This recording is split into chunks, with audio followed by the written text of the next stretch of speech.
Halo Mams, thank you banget udah klik video ini. Perkenalkan, nama aku Victoria dan aku sudah punya anak 2, Celine dan Arthur. Dua-duanya lahir dengan persalinan normal dengan minus mata yang super tinggi. Untuk sebelah kiriku 9,25 dan sebelah kananku 8,5. Mau tahu gimana cerita persalinanku? Yuk, ikutin terus ya, tonton videonya sampai habis.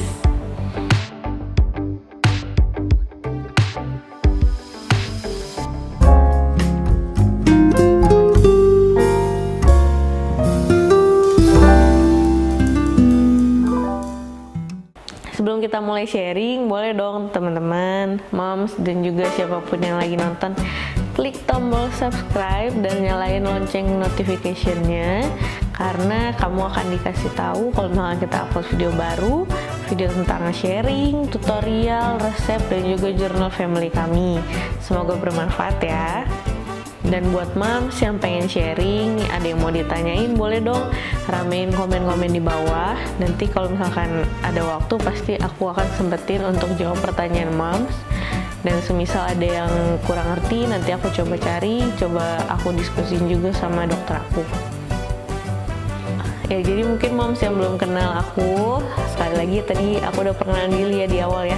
Nama aku Victoria dan aku saat ini tinggal di Pekanbaru. Sebenarnya nggak di Pekanbaru sih, di sebuah kota kecil namanya Perawang, itu dekat Pekanbaru di Provinsi Riau. Nah, aku melahirkan 2 anakku di Pekanbaru. Yang anak pertama tahun 2017 dan anak yang kedua 2020. Kebetulan sudah agak lega, jadi sekarang baru bisa mulai sharing tentang persalinanku seperti apa. Kenapa sih aku mau sharing? Yang jelas yang pertama adalah aku persalinan normal dengan minus mata tinggi, yang notabene banyak mom mungkin yang di luar sana masih ragu apakah persalinan normal bisa dilakukan untuk mata minus tinggi, seperti yang aku dulu juga takutkan. Dan di sini aku mau sharing, tapi bukan berarti mau mengajak moms dan memaksa moms semua yang akan melahirkan bahwa semua minus tinggi bisa melahirkan dengan normal. Nggak ya moms, sekali lagi moms itu harus konsultasi sama dokter. Nah, pada pengen tahu dong, kok bisa sih minus tinggi bisa persalinan normal? Emang nggak takut? Emang nggak ada resikonya? Tentu ada ya moms ya. Nah, di sini aku mau jelasin, mau sharing aja sih kenapa sih akhirnya aku memutuskan untuk berani mengambil keputusan persalinan normal.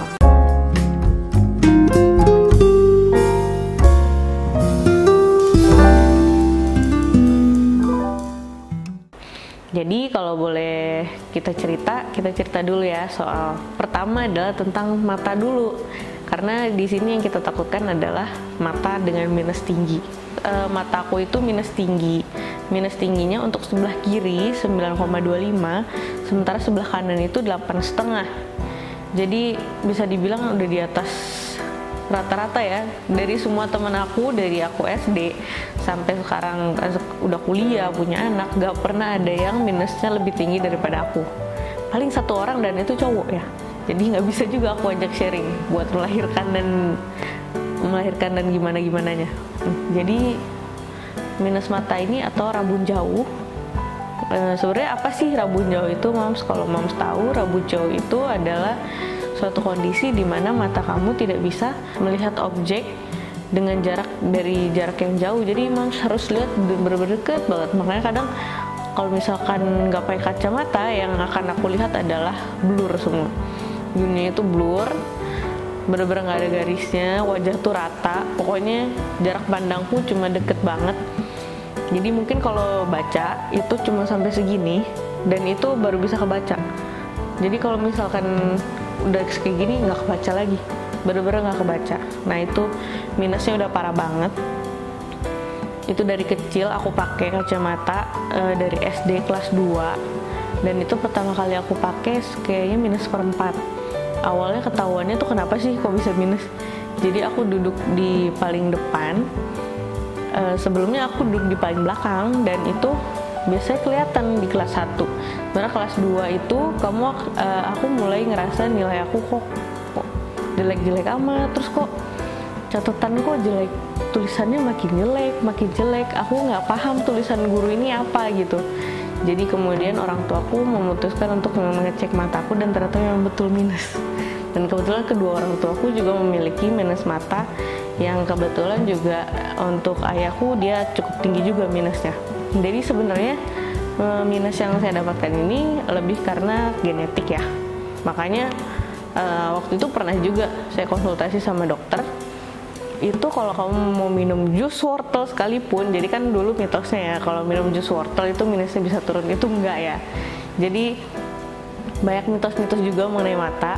Oke, jus wortel tuh bagus karena apa? Karena kandungan vitamin A-nya. Dan itu bagus untuk apa? Untuk kesehatan mata. Dan itu tidak akan mengubah bentuk mata. Nah, itu salah persepsinya. Jadi dari kecil aku diminumin jus wortel banyak-banyak. Cuman sayang sekali minus matanya masih nambah tuh. Berarti ya memang sudah nasibnya memiliki minus tinggi ya. Cuman ada satu kesalahannya Mams, buat yang punya minus mata tinggi dan punya anak minus mata tinggi, kamu harus rajin untuk kontrolkan kesehatan mata anak kamu.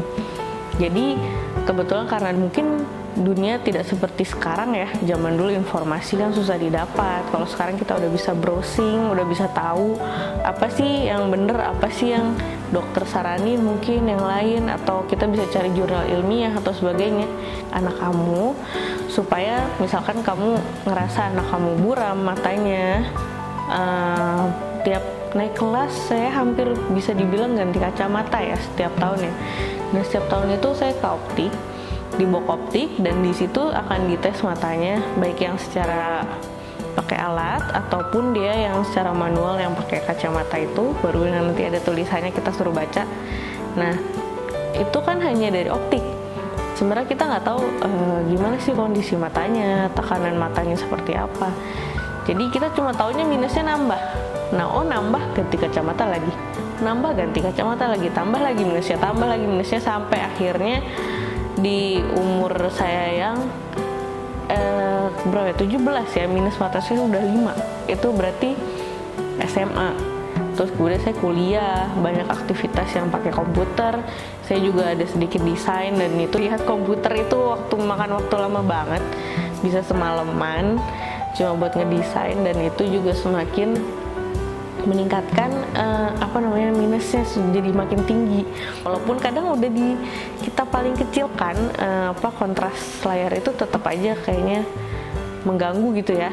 Nah, belum lagi di masa kuliah itu kan masa-masa lagi keren-kerennya, nggak mau pakai kacamata lah. Dulu kan kacamata kayaknya old school banget, jadinya maunya pakai softland yang Barbie, yang apalah, warna ini, warna itu. Jadi semakin sering pakai softland, dan mungkin pemakaiannya itu melebihi dari jam yang seharusnya, 8 jam lebih. Dan itu akhirnya menyebabkan matanya stres dan tekanan matanya tinggi. Nah, itu juga salah satu faktor menyebabkan tekanan mata tinggi dan minusnya semakin bertambah, seperti itu. Jadi penilaian minus dari optik itu ternyata bisa berbeda dari hasil kita check up ke dokter ya. Mungkin bisa selisih agak jauh, dan itu kalau misalnya kita paksakan terus, ganti kacamata baru, nambah minus baru, ganti kacamata lagi, tambah minus lagi, itu akan menaikkan tekanan mata. Dan tekanan mata naik itu akan membuat mata juga semakin bertambah minusnya. Karena kan dengan tekanan mata yang tinggi, dia akan menekan bentuk mata sehingga akhirnya makin panjang. Kalau miopia itu kan bentuk bola matanya itu semakin panjang gitu Mams. Jadi dengan tekanan mata yang tinggi akan berpengaruh juga terhadap minus mata. Jadi lebih baik dicek upkan saja ke dokter. Kalau misalkan minusnya tidak sampai seperti itu, masih bisa diusahakan ya kita jaga kesehatan matanya gitu. Jadi jangan sampai dipaksakan untuk sedikit-sedikit buram, sedikit-sedikit ganti kacamata gitu. Jadi harus betul-betul di check up minimal 6 bulan sekali untuk kesehatan matanya.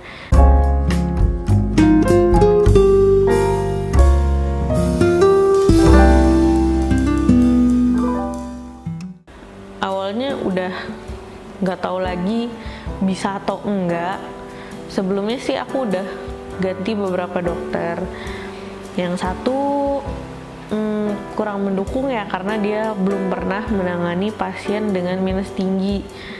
Yang satu lagi dia udah nggak yakin aja kamu bisa melahirkan secara normal. Jadi akhirnya saya kontrol terus masih dengan harapan yang entah iya atau enggak gitu kan, apa aku bisa lahiran normal atau enggak. Setelah aku konsultasi sana sini, karena kita juga boleh dong mencari second opinion juga dari dokter lain gitu kan. Jadi aku coba cari juga, dan di situ aku ketemu salah satu dokter di Rumah Sakit Ibu dan Anak Andini Pekanbaru, yaitu Dokter Suryo Bawono. Dan kayaknya aku lihat postingan Instagramnya dokter, dan kebetulan dokter juga ada YouTube channelnya. Kalian bisa mampir di YouTube channel dokter SPOG aku. Aku kasih linknya di deskripsi di bawah. Boleh mampir sana, juga Instagramnya.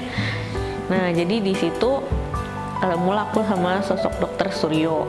Jadi aku coba untuk kontrol, untuk kesana tanya gimana nggak dok, aku bisa nggak kira-kira melahirkan secara normal atau enggak gitu. Jadi pertama kali konsultasi dilihat kondisinya bagus, janinnya kepalanya waktu itu sih udah di atas 6 bulan, udah trimester ketiga sih ya.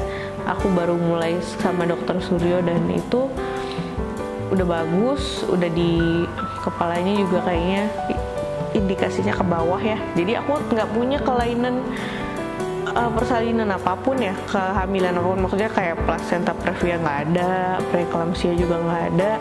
Jadi secara alamiah sebenarnya tidak ada yang menghalangi aku untuk melahirkan secara normal, hanya minus tinggi saja yang membuatku nggak yakin bisa atau enggak gitu. Di konsultasi sama dokter Suryo itu dia dicek jadinya bagus dan sebagainya, ya cek kontrol biasa gitu. Terus dokternya bilang, nah ibu mau persalinan normal? Iya mau dok, ya saya bilang mau banget lah, siapa yang nggak mau persalinan normal ya kan. Cari jurnal ilmiahnya juga kajiannya dia tidak bisa memastikan gitu. Jadi ya hasilnya itu ya belum ada terbukti secara ilmiah memang bisa menyebabkan kebutaan dan sebagainya. Jadi kasusnya ada juga, tapi yang selamat juga banyak gitu. Jadi ya saya tanya sama dokternya, gimana dok kalau kayak gini kondisinya, saya minusnya tinggi tapi saya pengennya lahiran normal, banyak maunya ya. Jadi dokternya cuma bilang, ibu kalau mau lahiran normal, ibu yang penting percaya sama Tuhan ya, percaya sama Tuhan kita, percaya sama Tuhan ibu, dijaga terus pola makannya. Terus jadi sebenarnya kenapa sih banyak persalinan yang akhirnya tidak berakhir dengan persalinan normal? Mungkin karena salah satu faktornya adalah ukuran bayi yang besar ya. Jadi berat lahir bayi itu banyak yang sekarang di atas rata-rata, dan kamu bisa cek juga di Amerika salah satunya itu juga faktor yang menyebabkan persalinan itu banyak yang lahir persalinan sesar adalah karena bobot berat bayi yang di luar daripada umumnya. Sekarang secara natural itu ibu itu bisa melahirkan secara normal, tapi mungkin karena di masa sekarang ini penjualan suplemen, susu dan sebagainya yang memang banyak mengandung gula atau yang kurang baik, sehingga akhirnya anak itu tidak hanya over nutrisi. Oke, nutrisi cukup, tapi juga lebih lagi dari gulanya, sehingga akhirnya keturunan yang sekarang itu lebih cenderung untuk mengalami diabetes ya, itu salah satunya. Jadi ya saran dokter ya, saya harus mencukupkan vitamin. Di luar itu saya harus jaga makan, pola makan, pastikan yang masuk adalah makanan bergizi. Jangan sembarang makan untuk 2 orang, karena kan sebenarnya mitosnya itu kalau kamu hamil, kamu tuh harus makan buat 2 orang gitu, karena yang satu di luar, satu di dalam. Nah itu enggak ya, jadi itu salah. Yang intinya kamu harus menambah kalori hanya sedikit saja, dan yang penting adalah makanan bergizi, karena nanti akan menjadi nutrisi bagi janin kamu. Dan memastikan makanan-makanan yang di luar itu zat-zat yang tidak perlu jadinya tidak perlu masuk, sehingga nanti bobot bayinya itu tidak terlalu besar. Di no makanan instan sama sekali, sampai bener-bener ngiler banget pengen makan Indomie. Sebenarnya nggak apa-apa sih, boleh sekali-sekali, cuman kan saya ngusahain aja gitu. Ya kadang suami juga tengah malam minta dibikinin Indomie, apa nggak kepengen gitu kan. Emang tuh sengaja tuh ya kan suami ya kan. Memang. Jadi saya menjaga buat bayinya supaya kalau bisa 3 kilo aja deh. 3 kilo, jangan lebih dari 3 kilo, supaya ketika proses mengejan itu tidak terlalu berat. Ngejannya nanti gampang, karena seharusnya dengan bobot bayi yang tidak terlalu besar, tanpa perlu mengejan pun, kamu akan dengan alamiah itu akan bisa mendorong bayi kamu dengan baik. Bahkan menurut beberapa, salah satunya adalah sharing-sharing juga yang di Instagram, mungkin mau pernah dengar Instagram bidan kita kan, di situ juga diceritakan gimana caranya perineum utuh, melahirkan dengan nyaman, hypnobirthing dan sebagainya. Nah, itu sangat baik buat dibaca juga, bahwa tubuh kita yang akan membantu kita dan bisa melahirkan dengan normal. Kamu harus percaya sama tubuh kamu, karena tubuh kamu itu adalah ciptaan Tuhan yang luar biasa ya. Jadi seorang ibu itu bisa melahirkan, itu pasti Tuhan sudah mengatur jalannya gimana gitu. Jadi hanya kamu tinggal berusaha, afirmasi positif tiap pagi, tiap kamu elus bayi kamu bilang, bantu mama ya, mari kita keluar, nanti kita dorong bareng-bareng. Jadi positif aja sih, bahwa kita bisa melahirkan secara normal gitu. Jadi jangan banyak kekhawatiran. Semakin baca sini, semakin baca situ, mungkin iya akhirnya cuma ketakutan aja, karena mostly yang kamu googling itu penyakit itu berujung pada kematian dan sebagainya gitu. Jadi malah makin stres. Oke, poin berikutnya adalah kamu harus mencari provider senyaman kamu. Kamu mau melahirkan seperti apa, itu kamu harus cari provider yang nyaman, baik itu rumah sakit ibu dan anak dengan dokter kandungannya, ataupun mungkin kamu ingin melahirkan di bidan. Pokoknya terserah kamu, tapi senyaman kamu. Cuman yang perlu diingat adalah kamu juga tetap harus kontrol ke dokter mata. Jadi supaya sebelum persalinan kamu sudah yakin bahwa mata kamu itu juga kondisinya sehat dan tidak ada halangan lagi untuk melahirkan secara normal. Misalkan kamu kurang yakin, kamu boleh kok cari second opinion juga, kan nggak ada salahnya ya cari second opinion. Kamu udah tanya sama dokter ini, kemudian kamu tanya sama dokter, kayak saya mendapatkan pencerahan di second opinion berikutnya. Berarti sama dokter Suryo saya banyak banget dapat pencerahan dan jadi lebih positif aja dari yang negatif thinking. Akhirnya cuma lebih bisa pasrah, tapi juga berusaha secara alamiah berapa hal yang bisa kita lakukan, misalkan gerakan-gerakan tertentu yang akan membantu persalinan normal lebih cepat gitu. Turutin apa kata dokter, apa yang misalkan kamu harus makan, apa yang harus kamu jaga makannya atau gimana, supaya nanti berat bayinya juga tidak melebihi yang seharusnya gitu. Jadi dokter Suryo cukup cerewet untuk menyuruh saya menjaga pola makan. Tapi makasih dok, akhirnya di detik-detik terakhir melahirkan malah kayaknya kurang sedikit, dan akhirnya saya cukup makan alpukat dan es krim, dan itu enak banget. Jadi cuma nambahin dikit lagi, dan akhirnya Salin lahir dengan berat 3 kiloan gitu. Kamu harus kontrol ke dokter mata untuk tahu kondisi mata kamu, karena memang melahirkan secara normal dengan minus tinggi akan ada resiko. Beberapa resikonya antara lain adalah, yang paling parahnya adalah ablasia retina atau lepasnya retina, karena proses pengejan itu menggunakan otot mata juga.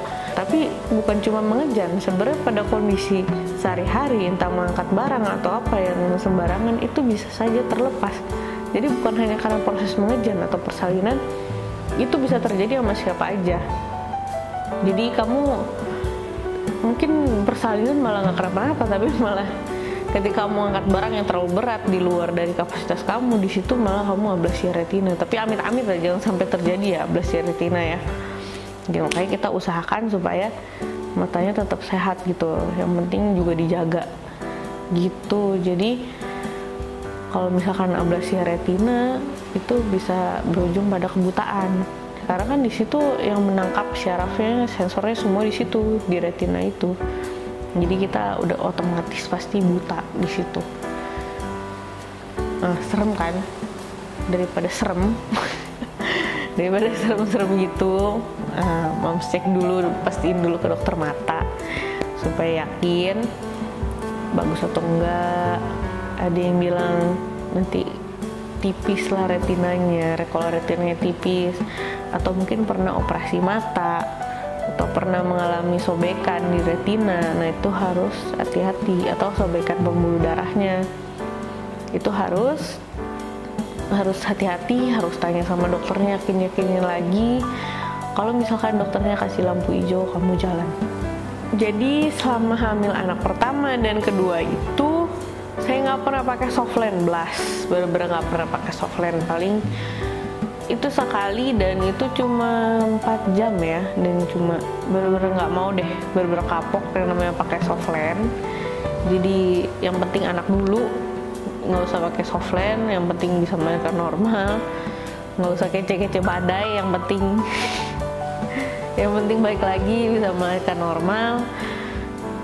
Ya dijaga aja kesehatan matanya. Screen time itu penting untuk dikontrol, supaya misalkan malam-malam jangan kamu pakai HP di tengah malam di ruangan gelap atau gimana. Kan sekarang kadang kita pakai smartphone, kadang sebelum tidur masih scrolling, masih googling, masih lihat-lihat Instagram atau sebagainya. Ya dijaga aja matanya. Terus ada beberapa sih tips di tempat lain juga, di website atau ada di beberapa website atau Instagram yang juga menyediakan informasi mengenai gimana sih kita cara menjaga tekanan mata gitu. Jadi sebenarnya mengajar itu adalah satu proses yang harus kamu belajar juga, harus kita belajar juga moms. Jadi moms juga bisa banyak belajar, bisa dari beberapa yang banyak sharing, juga salah satunya bidan kita, dia juga banyak sharing mengenai proses pengejan, seperti apa yang benar, bagaimana ibu bisa melahirkan normal. Poin berikutnya adalah kamu harus rajin-rajin melakukan gerakan atau beberapa senam hamil, misalkan kayak senam hamil ya, atau misalkan kayak gerakan kamu jangan ragu lah beraktivitas, entah naik turun, tapi juga jangan yang terlalu ekstrim ya. Tapi kamu tetap harus aktif aja untuk kegiatan sehari-hari, supaya itu juga melancarkan jalan keluar, supaya bayinya juga secara gravitasi terbantu supaya semakin ke bawah di trimester terakhir, sehingga itu juga akan sangat membantu persalinan normal. Jadi nanti akan di trimester terakhir kan, ketika kamu kontrol, udah mulai kontrol 2 minggu sekali, itu akan kelihatan bahwa bayinya semakin turun, sudah masuk panggul atau belum. Dan kalau sudah masuk panggul itu berarti sangat positif, kamu bisa melahirkan secara normal. Intinya sih melahirkan itu sebenarnya adalah satu proses dari kumpulan proses yang sangat panjang dalam membesarkan anak, baik sesar maupun normal.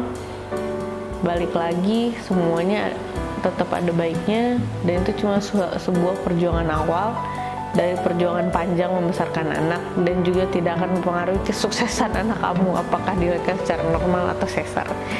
Jadi keep positif aja, apapun yang terjadi kamu mungkin sudah mempersiapkan dengan baik persalinan normal dengan segala risikonya, sudah kamu persiapkan matang-matang, tapi kita nggak pernah tahu apa yang terjadi. Jadi kamu selalu siapkan plan B untuk sesar dan sebagainya, dan itu berarti kamu juga harus siapkan materinya, mentalnya, dan semuanya yang harus kamu persiapkan gitu. Karena ketika kamu mempersiapkan plan B seperti sesar, kamu juga harus mempersiapkan dananya juga salah satunya kan gitu. Dan gimana yang nanti bantu kamu untuk melahirkan, dan nanti setelah melahirkan bantu kamu, karena ketika sesar kamu akan mengalami proses penyembuhan yang lebih lama dibandingkan persalinan normal.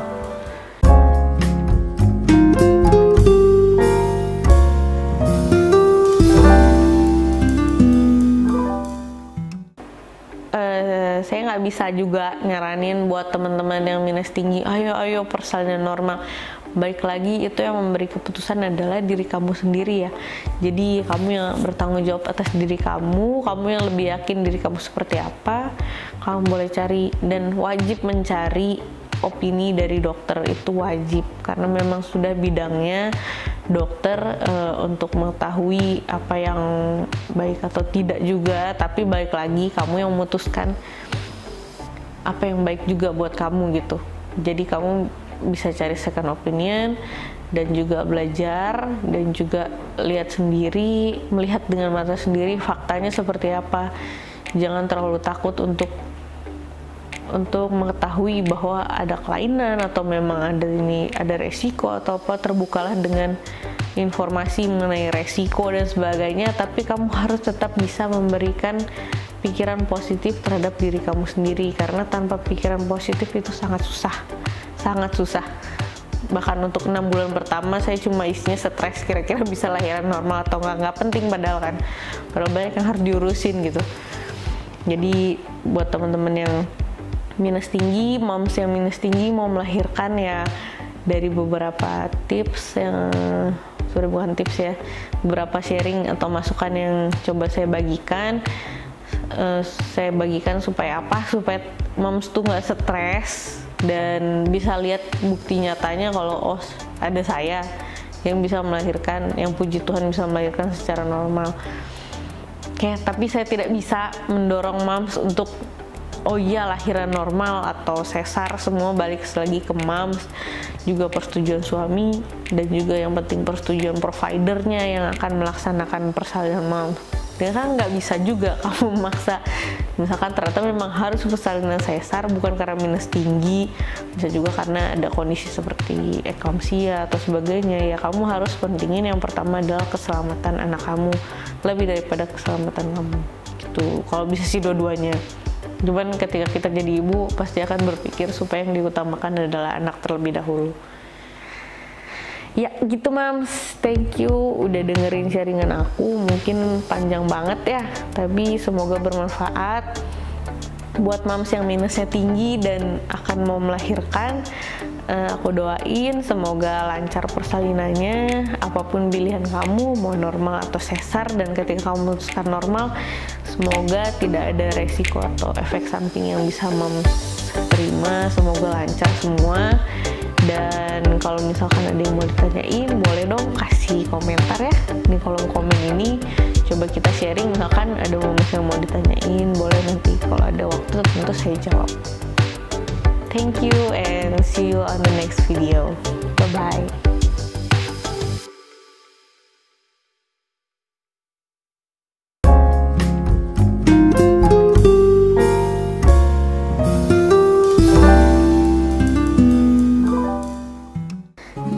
Anak yang pertama itu setelah sama dokter Suryo udah dipastikan oke, udah anak masuk panggul juga, kepalanya udah masuk panggul, oke, kita persalinan normal. Terus aku dikasih surat, masih takut banget, takut kenapa-napa ya kan, namanya juga persalinan normal, nanti bisa atau enggak, ngejarnya bener atau enggak, robek gimana ya, aduh pikirannya udah macam-macam.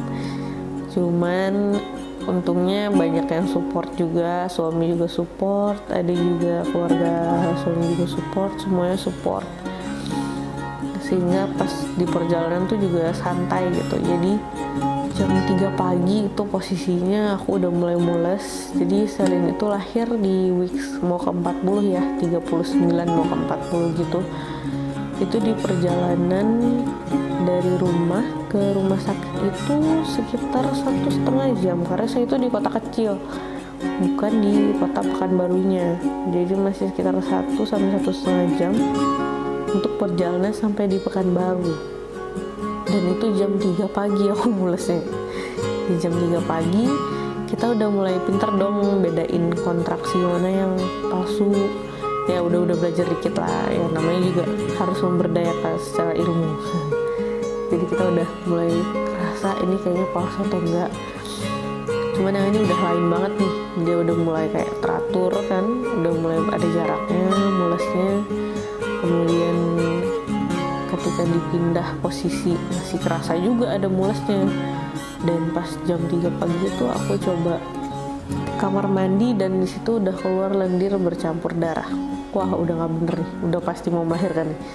Langsung telepon dokter Suryo jam 3 pagi itu juga, dokter kami kayaknya harus ke Pekanbaru dok, soalnya ini udah mau melahirkan istri saya gitu. Jadi suami saya telepon, oh iya ke Pekanbaru aja langsung. Oke. Semua hospital bag udah siap, udah tinggal berangkat. Terus saya berangkat naik mobil dan akhirnya sampai di Pekanbaru itu sekitar jam 4:30 ya, karena dari jam 3 itu sampai 1,5 jam ya, dan di jalan itu masih gila, masih ketawa-ketawa, dibawa santai ya supaya nggak takut kan.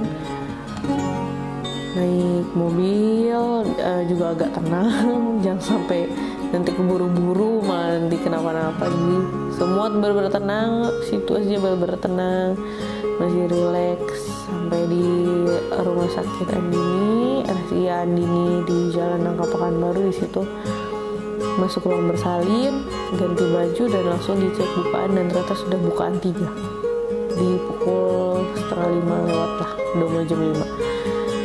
Di situ udah